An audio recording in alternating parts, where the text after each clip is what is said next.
Amigas, amigos,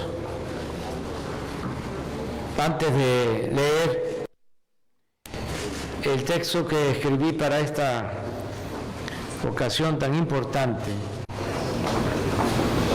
quiero transmitir mi pésame a los familiares y las víctimas del accidente ocurrido en un hotel en reparación aquí en La Habana. Un abrazo de todo corazón. Gracias, presidente. También mandar una felicitación a todas las madres de Cuba, las que están aquí en la isla y las que están afuera. Nuestro cariño. Presidente amigo Miguel Díaz-Canel, amigas, amigos todos, sin afán de exaltar el chauvinismo que casi todos los latinoamericanos llevamos dentro, se puede asegurar que Cuba fue durante casi 4 siglos la capital de América. Nadie que viniera de Europa a nuestro continente podía dejar de pasar por la isla más grande de las Antillas, y por muchas décadas Cuba fue la joya de la corona española. Desde tiempos remotos, Cuba y México, por la cercanía geográfica, la migración, la lengua, la música, el deporte, la cultura, la idiosincrasia y el cultivo de la caña, han mantenido relaciones de auténtica hermandad. Es posible incluso que en la época prehispánica haya habido en la isla habitantes mayas procedentes de la península de Yucatán, que además de poseer una espléndida cultura, eran como los fenicios, grandes navegantes que mantenían relaciones comerciales no solo con los pueblos del Golfo de México, sino con los del Caribe hasta el Darién. Pero dejando este interesantísimo tema a los antropólogos y arqueólogos, lo cierto es que de Cuba partieron las primeras expediciones hacia el actual territorio mexicano y que de aquí zarparon sus navíos de soldados de Hernán Cortés para emprender la conquista en México. También es sabido que aún con las diferencias que tenía este intrépido y ambicioso soldado con el gobernador Diego de Velázquez, todos los apoyos para enfrentar la resistencia indígena en México partían de Cuba por órdenes de la monarquía española. Durante la colonia en Cuba, igual que en México, hubo epidemias y sobreexplotación de la población nativa, que fue prácticamente exterminada. Eso explica el indignante y doloroso auge desde el siglo XVI del comercio de esclavos africanos en Cuba y en el Caribe en general. En una ocasión, visité la antigua ciudad de Trinidad y fui al Museo de la Esclavitud y observé látigos, grilletes y cepos, de cuya existencia estaba enterado por las menciones de los castigos previstos por las leyes de peonaje que rigieron en México varias décadas después de nuestra independencia política de España. Porque debe saberse que en nuestro país la esclavitud se abolió en realidad hasta 1914. Además, téngase en cuenta que apenas 3 años antes, en 1911, se levantó en armas el gran dirigente campesino Emiliano Zapata, debido a que las haciendas azucareras invadían impunemente las tierras de los pueblos del estado de Morelos. Sin embargo, la caña de azúcar, la palma real y la migración de Cuba a México se advierte más en la cuenca del Papaloapan, en el estado de Veracruz. La Habana es como el puerto de Veracruz, y lo más parecido al cubano es el jarocho, el habitante de esa región del Golfo de México. Por cierto, de allí es mi familia paterna. A nuestros pueblos nos une, como en pocos casos, la historia política.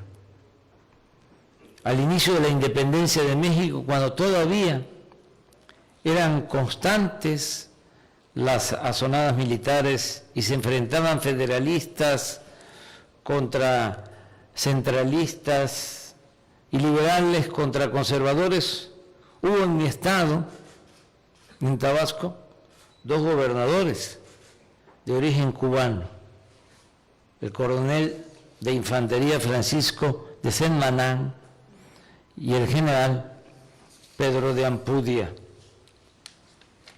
Casualmente, el enfrentamiento de estos militares serviría en estos tiempos para escribir una apasionante, tremenda y realista novela histórica, cuyo relato en breve estriba en que uno de esos personajes vence militarmente a su paisano gobernador y este sale al extranjero y recluta en Nueva York a un grupo de mercenarios españoles, franceses e ingleses y organiza una expedición para invadir Tabasco.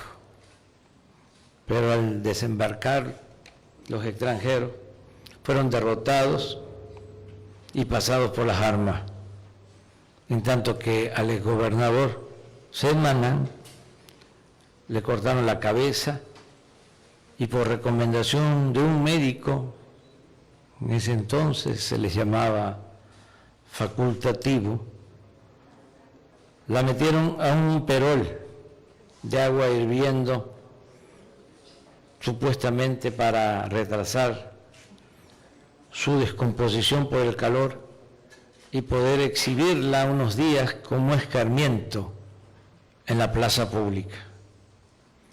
Este inhumano proceder no era ajeno en México ni extraño en otras partes del mundo. El padre de nuestra patria, Miguel Hidalgo, que proclamó la abolición de la esclavitud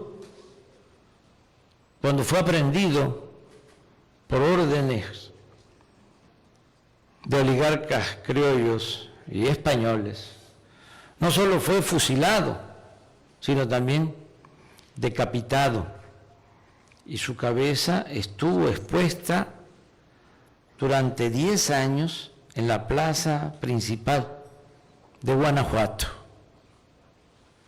el militarismo es bárbaro y el conservadurismo beligerante engendra odio y salvajismo. Pero la historia no es plana ni maniquea, no es de buenos y malos, sino de circunstancias. El general de Ampudia, que ordenó ejecutar a Sentmaná, porque según sus palabras se necesitaba, lo cito, un castigo terrible y ejemplar, luego destacó en 1846 como defensor de la ciudad de Monterrey en tiempos de la invasión estadounidense a México. Y más tarde, en 1860, se desempeñó como ministro de Guerra y Marina en el gobierno liberal de Benito Juárez. La lista de cubanos que lucharon en la causa de México durante las invasiones estadounidenses y francesas amplia y fecunda. Asimismo, hubo mexicanos que combatieron aquí por la liberación de Cuba. En los tiempos de Juárez, México fue la primera nación de América en respaldar la independencia de Cuba y en reconocer a Carlos Manuel de Céspedes, el presidente levantado en armas y padre de la patria cubana. ¿Y qué decir de los grandes servicios prestados a nuestro país por el cubano Pedro Santacilia, yerno del presidente Juárez y su principal confidente? Juárez, durante su exilio, estuvo aquí y en Nueva Orleans, donde conoció a quien más tarde se casaría con su hija Manuela. Era tanta la confianza de Juárez en su yerno que en los momentos más difíciles de la invasión francesa era Santa Cecilia quien cuidaba en Estados Unidos a la familia del defensor de nuestra república. Juárez le llamaba mi santa. Nadie recibió tantas cartas de Juárez como Santa Cecilia. Nadie como él compartió los momentos de mayor tristeza y felicidad del benemérito de las Américas.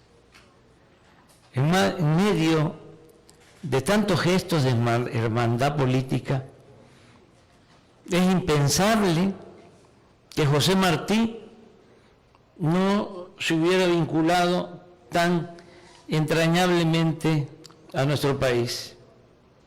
El escritor y político cubano vivió en la Ciudad de México de 1875 a 1877. Allí escribió ensayo, poesía y entre muchas otras obras el famoso guión para teatro Amor, con amor se paga. Fue articulista del periódico El Federalista, vinculado al presidente liberal Sebastián Lerdo de Tejada.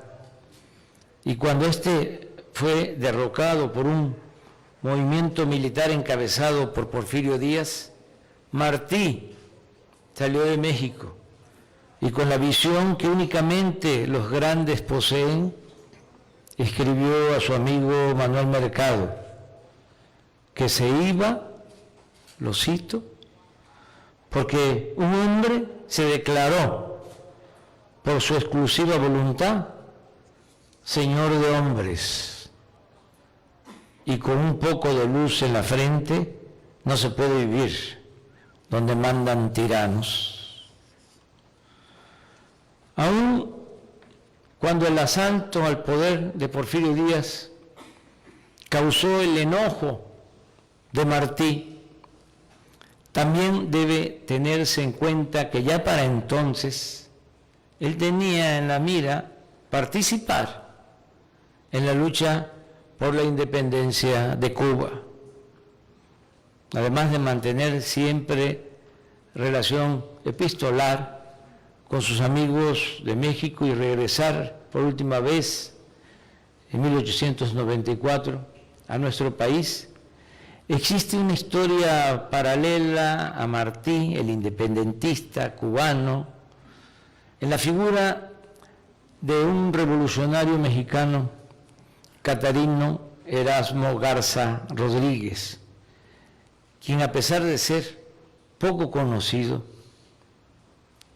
en esos mismos tiempos tuvo la osadía de encabezar una guerrilla desde Texas y convocar al pueblo de México a tomar las armas para derrocar a Porfirio Díaz, 18 años antes de que lo hiciera Francisco I. Madero en 1910. Catarino Garza era de Matamoros, Tamaulipas, y vivió en Laredo y en otros pueblos de la frontera de Estados Unidos y México. El 12 de septiembre de 1891 cruzó el río Bravo al mando de 40 guerrilleros y el 15 de ese mes de septiembre dio el grito de independencia en Camargo, Tamaulipas. En una de sus proclamas para levantar al pueblo contra Porfirio Díaz, Catarino denunciaba antes que otros la grave injusticia del despojo de las tierras de las comunidades indígenas declaradas por el régimen como baldías para beneficiar a grandes latifundistas nacionales y extranjeros. Catarino era periodista y sus manifiestos eran constantes, profundos, bien escritos. Sin embargo, en el terreno militar fue poco lo que logró con su movimiento. Apenas reunió a unos 100 combatientes y de sus 4 incursiones al territorio de México solo se alzó con una victoria en el rancho de Las Tortillas, cerca de la población de Guerrero, Tamaulipas. Pero aún sin ganar muchas batallas, el desafío de este guerrillero causó un profundo malestar en la élite castrense mexicana, que en colaboración con el ejército de Estados Unidos y con los famosos Rangers de Texas, movilizaron a miles de soldados para sellar prácticamente la frontera y llevar a cabo una tenaz persecución pueblo por pueblo, rancho por rancho, en busca del jefe rebelde, de su pequeña tropa y de sus simpatizantes. En esas circunstancias, Catarino desaparece y en medio de conjeturas surge la leyenda y el inseparable corrido, que en un verso decía: ¿a dónde fue Catarino con sus planes pronunciados, con su lucha insurgente por el México americano? El misterio se aclaró cuando tiempo después se supo que Catarino apareció en Matina, un pueblo de la costa del Atlántico de Costa Rica. Antes estuvo escondido aquí, en La Habana, protegido por sus hermanos masones independentistas. En esos tiempos, Costa Rica fue el país de los encuentros y el territorio ideal para preparar guerrillas y desembarcos de los más importantes revolucionarios de América Latina y el Caribe. El presidente de Costa Rica, Rafael Iglesias Castro, era un liberal tolerante y respetuoso del derecho de asilo. De allí que líderes y caudillos militares preparaban en la capital costarricense la independencia de Cuba, la integración de los países centroamericanos y la reconstitución de la Gran Colombia, proyectos celebrados bajo palabra de honor, en los cuales también existía el compromiso de apoyar a Catarino en el derrocamiento del dictador de México. En ese ambiente de fraternidad, Catarino estrechó relaciones con cubanos, colombianos y centroamericanos. En Costa Rica había alrededor de 500 refugiados cubanos, el más destacado de los cuales era Antonio Maceo, el general que junto a Máximo Gómez luchaba por la independencia de Cuba y era considerado una amenaza por el gobierno colonial español. La figura de Maceo no pasaba inadvertida en Costa Rica. El mismo Rubén Darío, gran poeta nicaragüense, relata que un día, lo cito, vio salir de un hotel acompañado de una mujer muy blanca y de cuerpo fino, española, a un hombre grande y elegante. Era Antonio Maceo. Su trato era culto, su inteligencia vivaz y rápida. Fue un varón de ébano. Maceo era imprescindible para el triunfo del movimiento de liberación de Cuba.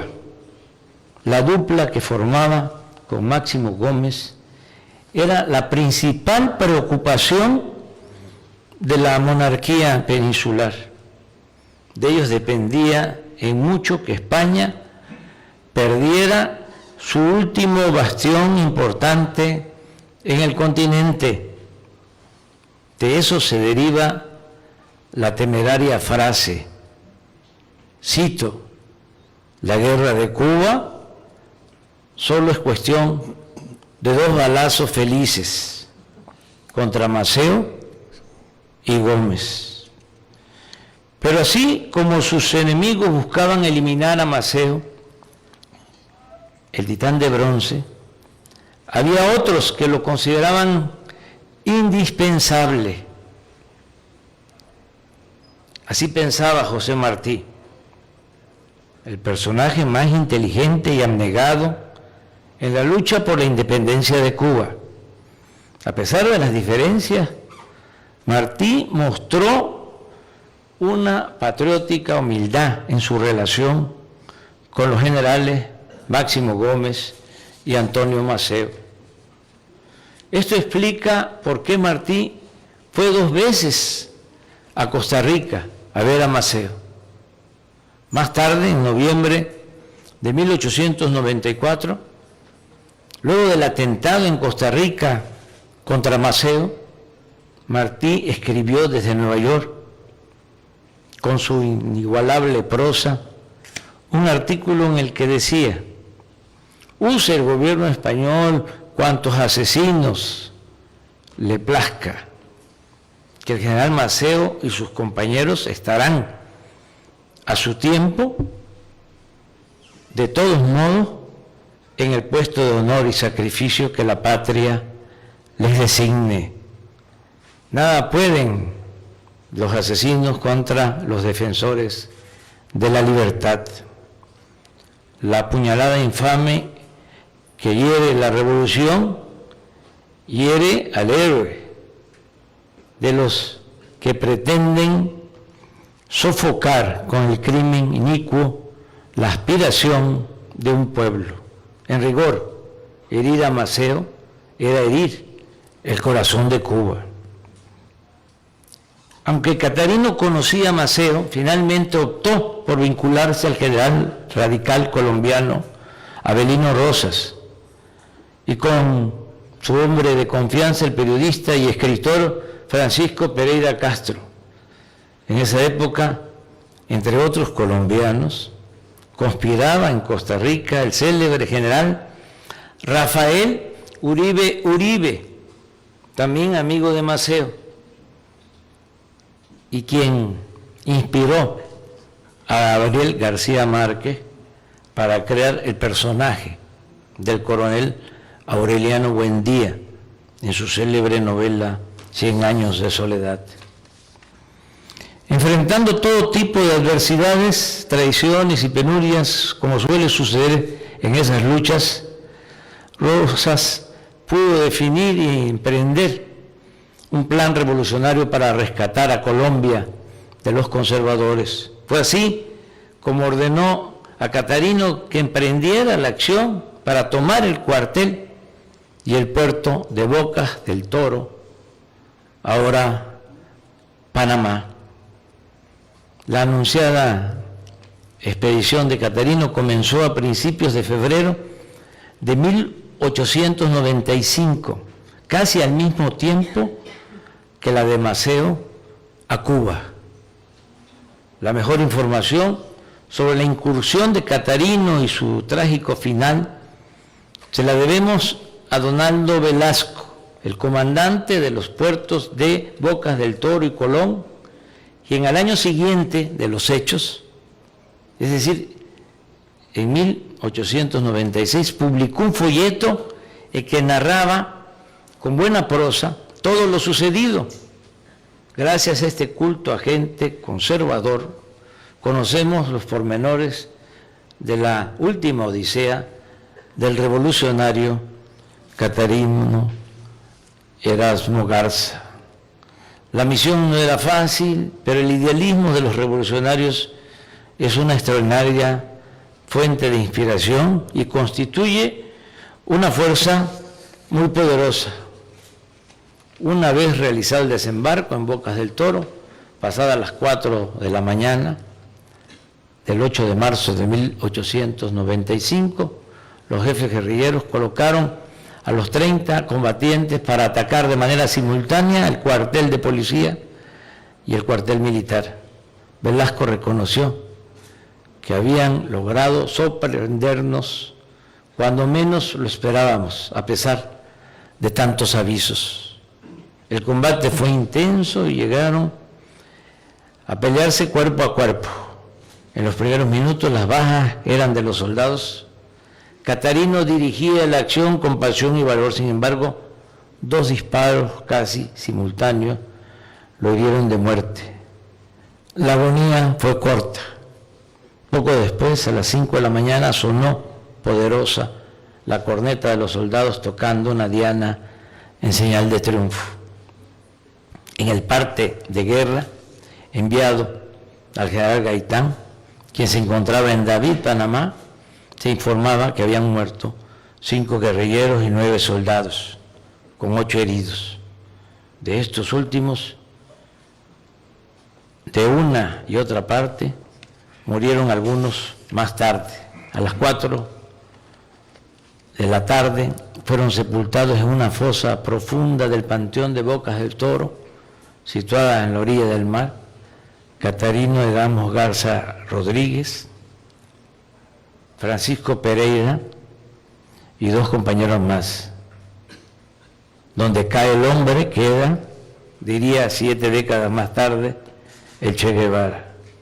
Nosotros estamos ahora haciendo una investigación para recuperar los restos de Catarino Garza y llevarlos a México.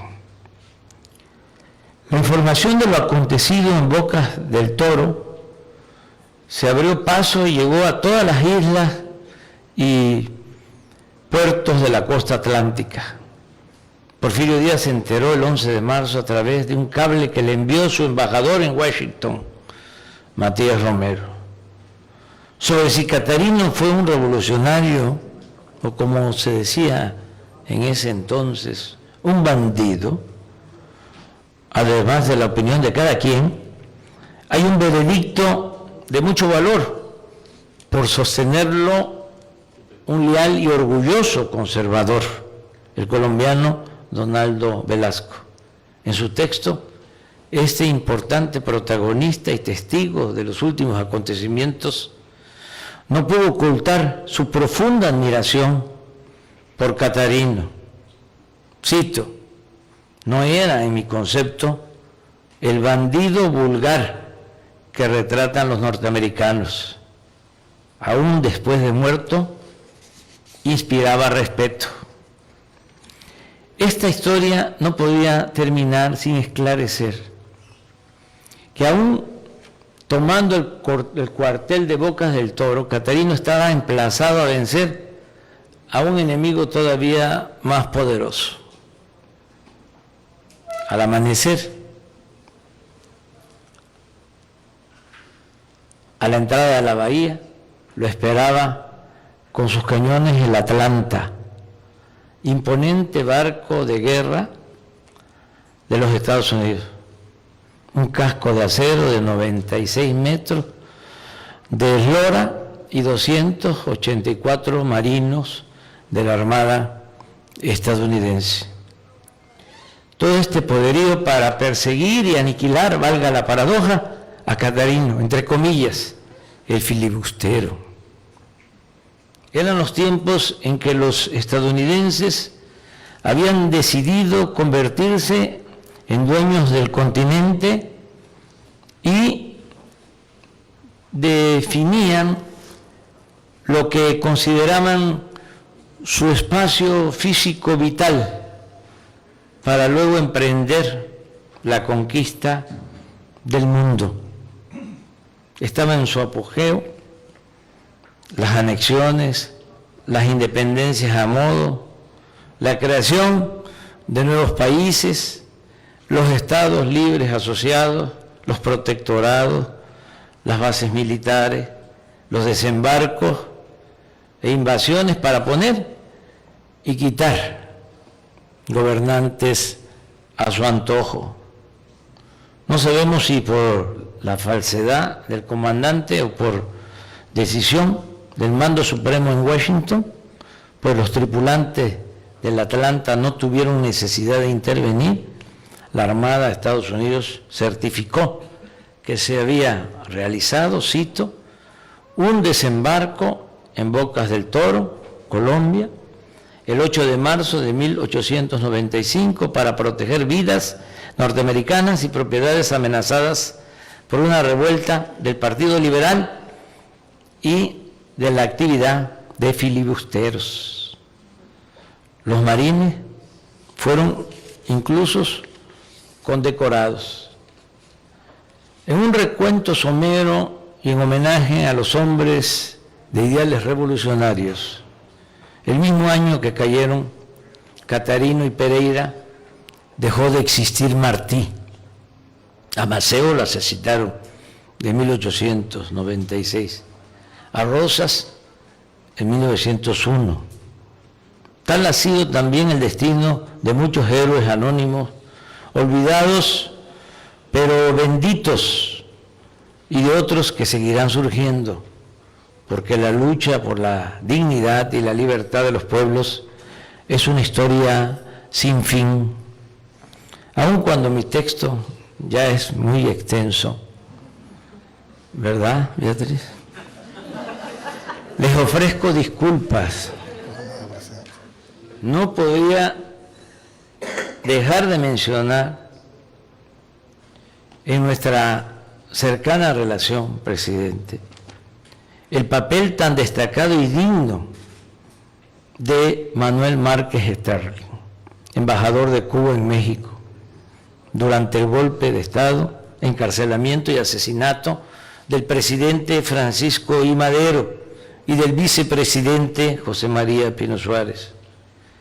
En esos tiempos de sopilotes, cuando el embajador de Estados Unidos organizó el golpe contra nuestro apóstol de la democracia, Francisco I. Madero, el embajador de Cuba, en claro contraste, trató de salvarle la vida, ofreció asilo a prisioneros y pasó una noche con ellos en la Intendencia de Palacio Nacional, donde los tuvieron 5 días encerrados antes de la terrible felonía de matarlos a mansalva.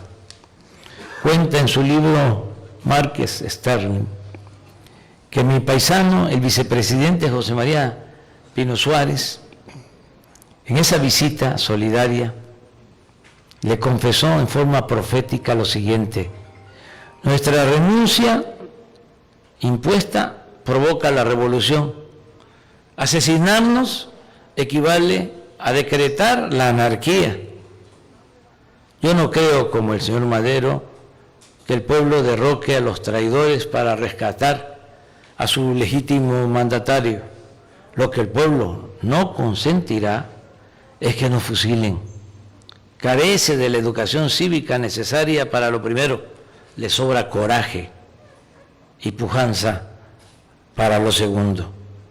Y así fue, el 22 de febrero de 1913, a medianoche, son cobardemente asesinados el presidente y el vicepresidente legal y legítimamente electos por el pueblo de México. A partir de entonces empieza a cumplirse el vaticinio de José María Pino Suárez. Apenas los mataron, se desató con furia la revolución. El 26 de marzo de 1913, Venustiano Carranza, gobernador de Coahuila, suscribe con otros revolucionarios el Plan de Guadalupe para restaurar la legalidad y deponer al general golpista Victoriano Huerta, que se había autonombrado presidente. Huerta se mantuvo 1 año y medio en el poder. Carrancistas, zapatistas y villistas lo combatieron con relativa independencia entre unos y otros y consiguieron la caída del usurpador, quien no logró conseguir en ese tiempo el respaldo del gobierno de los Estados Unidos. Durante todo el periodo que duró la revolución, en Cuba vivieron exiliados tanto porfiristas y huertistas como revolucionarios maderistas. Dicen que en las calles de La Habana, aquí, se insultaban unos a otros. Aquí estuvo, por ejemplo, el revolucionario veracruzano Heriberto Jara, uno de los inspiradores de la expropiación petrolera consumada en 1938 por el general Lázaro Cárdenas del Río. Tampoco puedo omitir mencionar el papel solidario del pueblo y de los gobiernos de México con los revolucionarios cubanos que lucharon contra la dictadura de Batista. Es conocido, como lo recordó usted, amigo presidente, Miguel Díaz-Canel, cuando nos visitó el año pasado por motivo de la conmemoración de los 200 años de la independencia de México. El paso de Fidel y sus compañeros por México dejó profunda impresión en los futuros expedicionarios del Granma y un cúmulo de leyendas por todas partes de las que todavía se habla con admiración y respeto. No olvidaremos nunca, les persuste, que gracias al apoyo de muchos amigos mexicanos zarpó el yate Granma de Tuxpan, Veracruz, el 25 de noviembre de 1956. De esa histórica embarcación descendió 7 días después, el 2 de diciembre, el recién nacido ejército rebelde que venía a liberar a Cuba. Siguió usted diciendo, tampoco olvidamos que a solo unos meses del histórico triunfo de la Revolución, en 1959, nos visitó el general Lázaro Cárdenas. Su voluntad de estar junto a nuestro pueblo a raíz de la invasión mercenaria de Playa Girón en 1961 marca sensiblemente el carácter de nuestras relaciones. El presidente Díaz-Canel también expresó que, fiel a sus mejores tradiciones, México fue el único país de América Latina que no rompió relaciones con la Cuba revolucionaria cuando fuimos expulsados de la OEA por mandato imperial. En cuanto a mis convicciones sobre el comandante Fidel Castro y sobre la independencia de Cuba, reitero lo que escribí hace poco en un libro.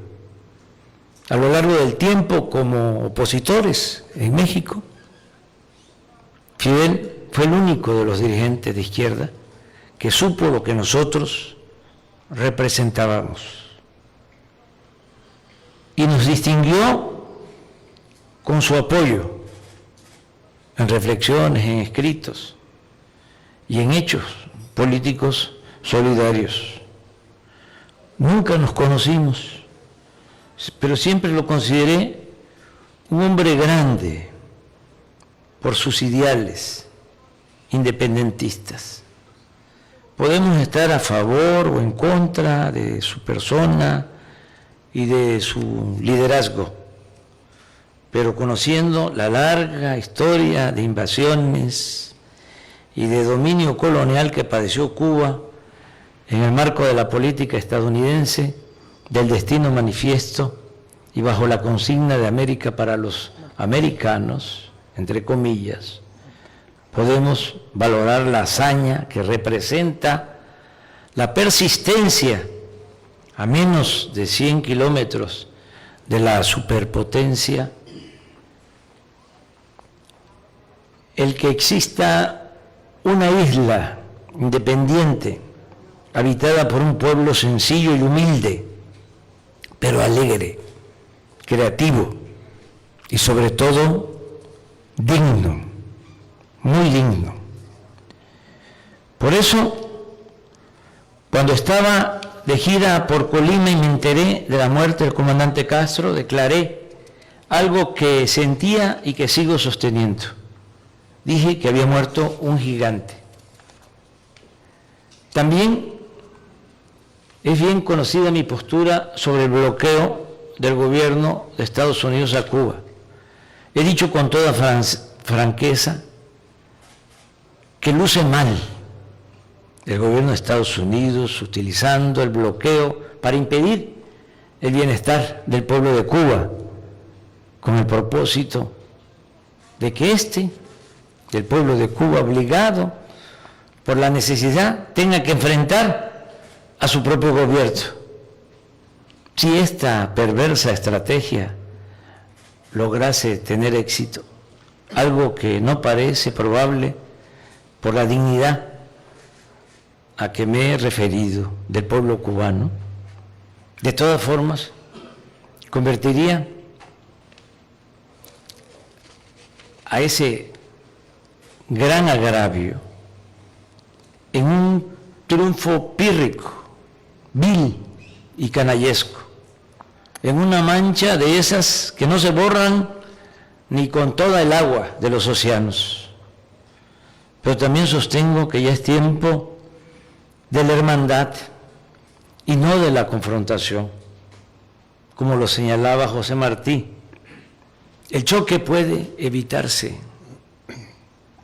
lo cito, con el exquisito tacto político que viene de la majestad, del desinterés y de la soberanía del amor. Es el momento de una nueva convivencia entre todos los países de América, porque el modelo impuesto hace más de 2 siglos está agotado, no tiene futuro ni salida, y ya no beneficia a nadie. Hay que hacer a un lado la disyuntiva de integrarnos a Estados Unidos o de oponernos en forma defensiva. Es tiempo de expresar y de explorar otra opción, la del diálogo con los gobernantes de Estados Unidos y convencerlos y persuadirlos de que una nueva relación entre los países de América, de toda América, es posible. Nuestra propuesta puede parecer utópica y hasta ingenua, pero en vez de cerrarnos, debemos abrirnos al diálogo, comprometido, franco, y buscar la unidad en todo el continente americano. Además, no veo otra alternativa ante el crecimiento exponencial de la economía de otras regiones del mundo y la decadencia productiva de toda América. Aquí repito lo que he expresado al presidente Biden en más de una ocasión. Si la tendencia económica y comercial de las últimas 3 décadas se mantiene y no hay nada que legal o legítimamente pueda impedirlo, en otros 30 años, para el 2051, China tendría el dominio del 64.8% en el mercado mundial y Estados Unidos solo el 4% y hasta el 10%, lo cual, insisto, sería una desproporción económica y comercial que resultaría inaceptable para Washington y que mantendría viva la tentación de apostar a resolver esa disparidad con el uso de la fuerza, lo cual sería un peligro para todo el mundo. Estoy consciente de que se trata de un asunto complejo que requiere de una nueva visión política y económica. La propuesta es, ni más ni menos, construir algo semejante a la Unión Europea, pero apegado a nuestra historia, a nuestra realidad y a nuestras identidades. En ese espíritu no debe descartarse la sustitución de la OEA por un organismo verdaderamente autónomo, no lacayo de nadie, sino mediador a petición y aceptación de las partes en conflictos en asuntos de derechos humanos y de democracia. Aunque lo aquí planteado puede parecer un sueño, debe considerarse que sin horizonte de los ideales no se llega a ningún lado y que en consecuencia vale la pena intentarlo. Es una gran tarea para buenos diplomáticos y políticos como los que afortunadamente existen en todos los países de nuestro continente. Por nuestra parte, creemos que la integración con respeto a las soberanías y formas de gobierno y la buena aplicación de un tratado para el desarrollo económico y comercial nos conviene a todos y que en ello nadie pierde. Sería, por el contrario, la salida más eficaz y responsable frente a la fuerte competencia que existe, que se acrecentará con el tiempo y que si no hacemos nada para unirnos, fortalecernos y salir victoriosos en buena lid, llevará de manera inevitable al declive de todas las Américas. Amigas y amigos cubanos, estimado presidente Díaz-Canel, termino ahora sí con 2 breves reflexiones. Con todo respeto a la soberanía y a la independencia de Cuba, les expongo que seguiré insistiendo para buscar, como primer paso, que Estados Unidos levante el bloqueo a esta nación hermana para iniciar el restablecimiento de las relaciones de cooperación y amistad entre los pueblos de las 2 naciones. Por ello, insistiré con el presidente Biden en que no se excluya a ningún país de América en la cumbre del mes próximo a celebrarse en Los Ángeles, California, y que las autoridades de cada país decidan libremente si asisten o no a dicho encuentro, pero que nadie excluya a nadie. Finalmente, muchas gracias por la distinción al entregarme la orden José Martí, a quien, como ha quedado de manifiesto, respeto y admiro, como admiro y respeto a Simón Bolívar y a nuestro gran presidente Benito Juárez. Gracias al generoso, solidario y ejemplar pueblo de Cuba. A título personal, sostengo que yo nunca he apostado, no apuesto ni apostaré al fracaso de la Revolución Cubana, a su legado de justicia y a sus lecciones de independencia y dignidad. Yo nunca voy a participar con golpistas que conspiran contra los ideales de igualdad y fraternidad universal. El retroceso es decadencia y desolación. Es asunto de poder y no de humanidad. Prefiero seguir manteniendo la esperanza de que la revolución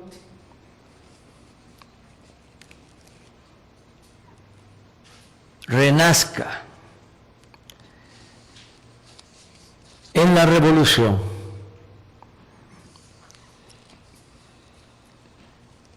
que la revolución sea capaz de renovarse para seguir el ejemplo de los mártires que lucharon por la libertad, la igualdad, la justicia, la soberanía. Y tengo la convicción y la fe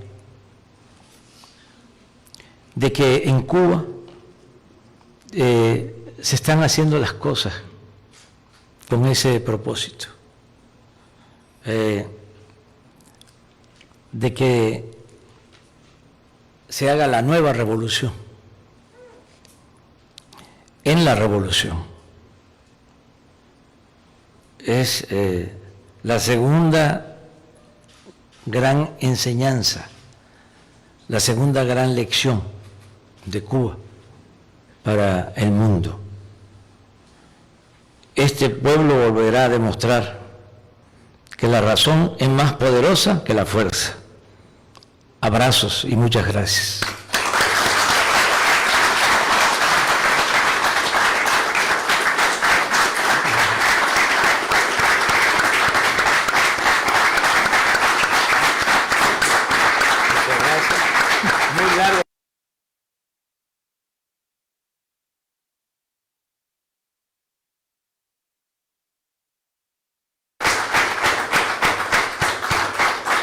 Bueno, me corresponde a mí cerrar este encuentro que será memorable para todos nosotros. Ante todo, buenas tardes.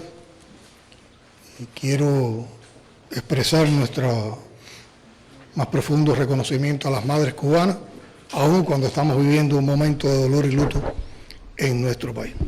Quiero agradecerle al presidente Andrés Manuel López Obrador por esta visita a Cuba en los tiempos tan convulsos que vivimos. Nuestro pueblo, presidente, amigo, lo recibe con gran cariño, respeto y la admiración que se ha ganado usted por sus generosas expresiones y gestos hacia Cuba. Y agradecemos además las condolencias a nuestro pueblo ante los hechos que hemos vivido en los últimos días. Las relaciones entre México y Cuba son así, como usted las ha expresado. Son históricas y entrañables.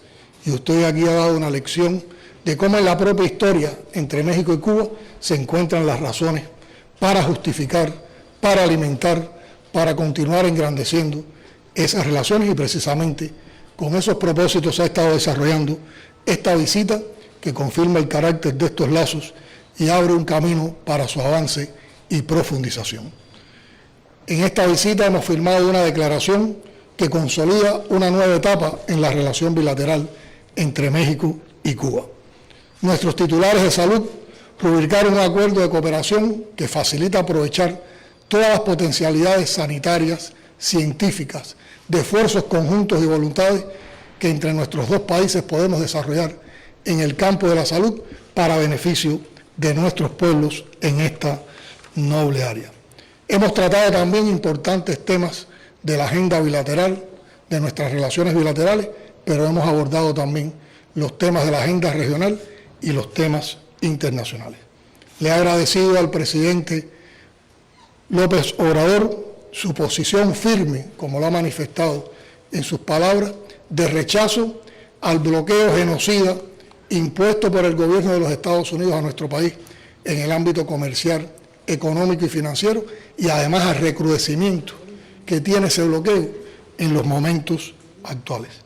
La declaración que adoptamos reconoce el compromiso de ambas naciones con la proclama de América Latina y el Caribe como zona de paz, que fue creada en una cumbre de la CELAC aquí en La Habana, y el respeto que ambas naciones profesamos hacia el derecho internacional.